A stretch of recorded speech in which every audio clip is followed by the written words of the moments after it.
na-abụ onye amaghị ihe a na-eme ewere eme ihe a na-eme eme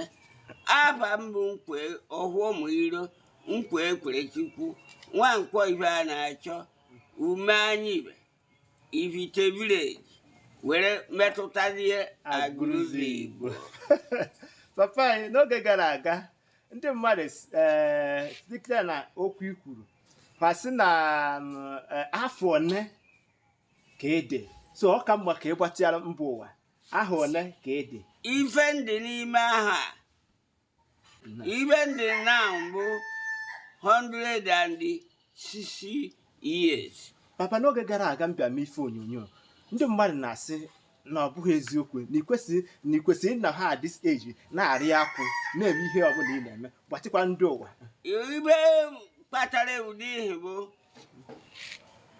ife mee n'ụwa